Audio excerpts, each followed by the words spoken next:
Oke, bismillahirrahmanirrahim. Assalamualaikum warahmatullahi wabarakatuh.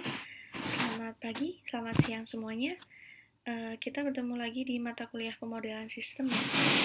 Untuk kali ini pertemuan 11, materinya adalah tutorial aplikasi atau software Vensim.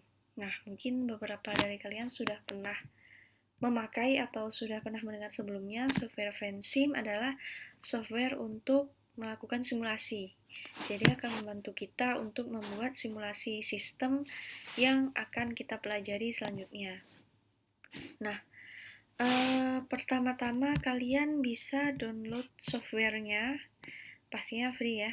Ada versi paid, ada versi berbayar, ada versi free. Nah, silahkan karena kita untuk education purpose, jadi bisa pilih yang free saja. Kalian bisa mengakses di websitenya Vensim, vensim.com, kemudian cari download di sini. Cari download. Oke.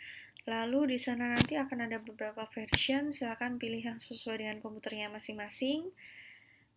Nah, seperti ini ada license atau paid software. Versi yang sekarang adalah versi 8.0 ya. Update terakhirnya Agustus 2019, ada yang free, upgrades, dan new license. Nah, ini silahkan dipilih sesuai dengan kebutuhannya masing-masing. Nah, setelah di-download, kalian bisa langsung install. Installnya caranya sangat mudah sekali, pasti semuanya sudah bisa ya. Oke, sekarang kita lanjut langsung ke bagaimana penggunaan software Vensim-nya. Nah, yang kali ini saya sudah install, maka tampilannya akan seperti ini. Ini saya hapus dulu ya. Oke, tampilannya akan seperti ini. Jadi ini seperti kanvas untuk men-sketch ya, untuk menggambar. Tampilannya akan seperti ini. Nanti di awal kalian bisa tampilan seperti ini akan muncul setelah kalian klik file new model. Nah, jadi ini karena saya sudah create new model, ketika saya ingin meng-create new model baru, harusnya tampilannya akan seperti ini.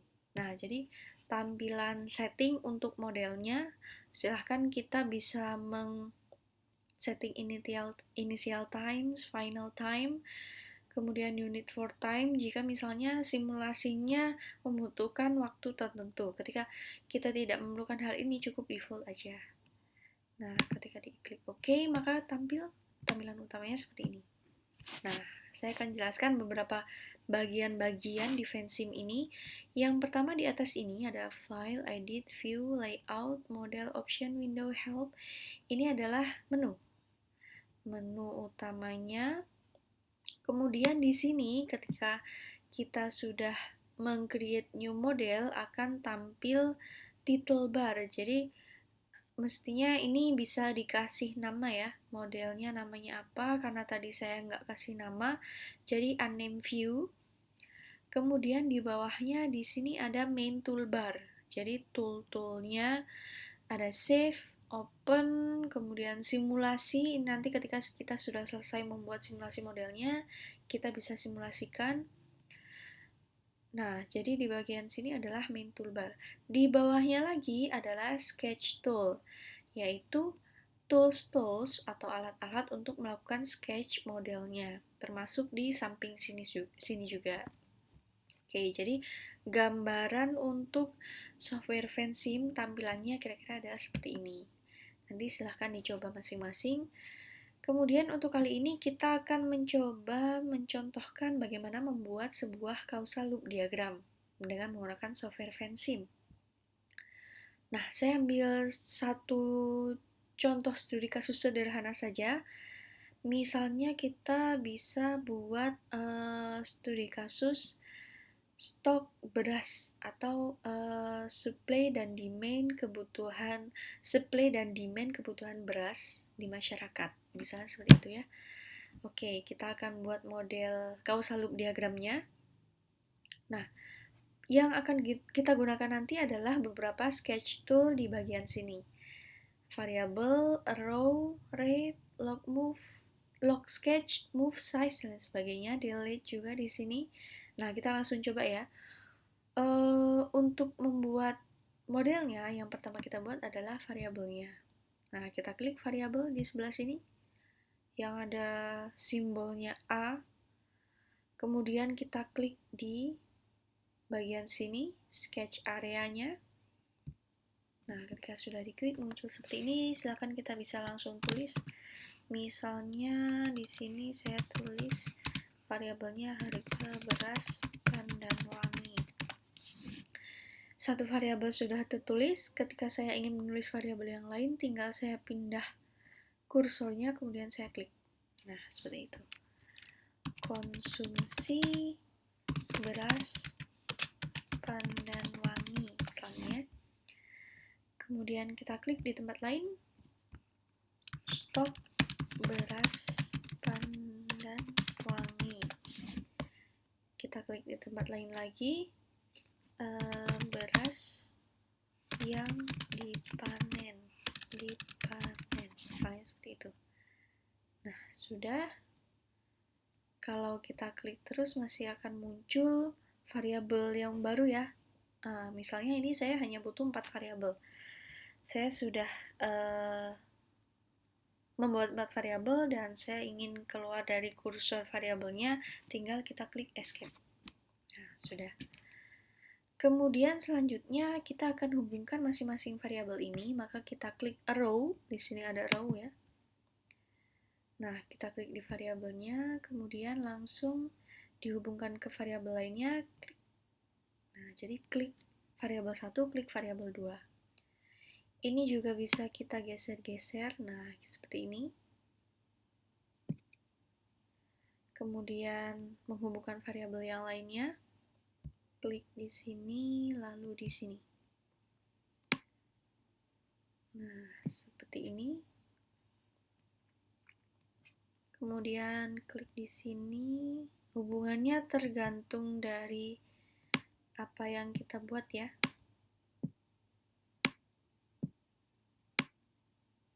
Nah, seperti ini. Kemudian kita hubungkan semuanya. Nah, untuk menggesernya seperti tadi, kita bisa mengarahkan kursornya ke bagian bulat itu. Nah, di situ kalau sudah di situ bisa digeser-geser seperti ini karena ini causal loop ya. Jadi bentuknya loop seperti ini. Nah, kita baguskan. Kemudian kalau sudah dan kita ingin berpindah ke sketch tool yang lain, kalian bisa klik escape. Nah, sekarang kita akan coba membuat hubungan sebab akibat dari masing-masing variabel. Tentunya sudah kita pelajari sebelumnya bahwa hubungannya ada hubungan positif, ada juga hubungan negatif. Nah, kita coba membuat hubungannya dengan cara seperti ini. Kita klik arrow lagi, kemudian kita klik di ujung arrow sini, klik kanan. Nah, ketika klik kanan akan muncul dialog box seperti ini. Di sini ada kalian bisa pilih bentuk lainnya, bisa putus-putus ketebalannya, kemudian bisa 2 line. Nah, kita coba yang satu saja ya, kita buat agak lebih tebal. Kemudian di sini polarity-nya kita set negatif ya. Kemudian fontnya bisa kita atur juga, ini cukup saya besarkan saja, Times New Roman dan lain sebagainya. Ini defaultnya bisa diganti-ganti sendiri. Kita oke, kemudian oke. Nah, jadi lebih tebal, arrow-nya lebih tebal, dan di sini sudah ada hubungannya. Untuk membuat hubungan selanjutnya, caranya sama, klik kanan pada arrow-nya. Klik kanan. Nah, kita buat sama saja. Hubungannya disesuaikan apa yang sudah kita buat ya, rencana modelnya. Ini kita klik juga.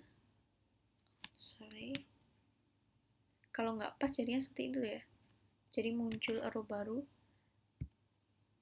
Nah, kalau sudah pas, muncul dialog box seperti ini. Hubungannya ada yang negatif, ada yang positif. Nah, ini bisa kita set sesuai dengan hubungan yang sudah kita tentukan. Oke, kita samakan saja. Semuanya disamakan.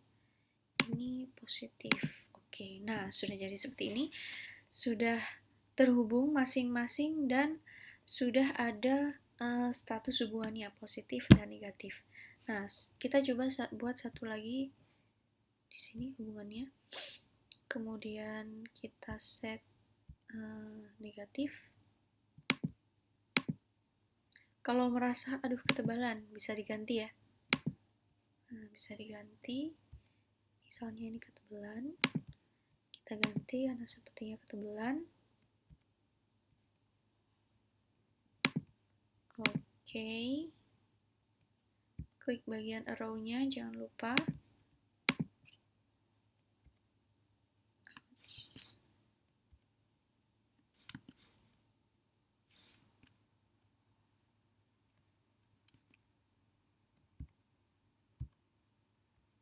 Nah, jadinya seperti itu. Nah, sudah jadi seperti ini, kita bisa klik escape dulu. Nah, jadi ini adalah contoh sederhana cara membuat causal loop diagram dengan menggunakan Vensim. Jadi, hubungan variabelnya sudah ditentukan, kemudian hubungannya seperti apa. Nah, ketika sudah, kita bisa log sketch. Nah, ini tidak bisa terubah-ubah ya. Tidak bisa tergeser-geser dan lain sebagainya. Jika misalnya ada yang salah, di sini ada sketch tool namanya delete. Jadi kalian bisa klik ini, kemudian misalnya di delete arrow yang ini. Nah, langsung hilang ya. Oke, seperti itu saja. Kalau kalian bisa buat lagi. Nah, seperti itu. Oke. Kemudian di sini ada move size. Fungsinya adalah untuk menggeser-geser seperti ini. Menggeser-geser. Oke, dan di sini masih ada beberapa sketch tool yang lainnya. Nanti kita bisa explore lebih lanjut dengan contoh studi kasus yang lebih bagus lagi. Oke, di sini ada automatic backup-nya ya. Jadi kalau kita ingin automatic backup, bisa langsung kita save as. Misalnya namanya adalah beras 1. Nah, kalian ingin save di mana? Save di pemrograman sistem. Oke, kemudian di sini ada beberapa file type. Kita standar aja yang fancy models. Lalu kita save. Nah, sudah tersimpan. Oke, untuk tutorial kali ini cukup sampai di sini dulu. Mungkin selanjutnya kita akan lanjutkan dengan tutorial yang lainnya. Silahkan dieksplor lebih lanjut software Vensim, silahkan diinstal dulu kemudian dieksplor lebih lanjut. Jika ada pertanyaan silahkan ditanyakan di forum diskusi. Oke, terima kasih. Wassalamualaikum warahmatullahi wabarakatuh.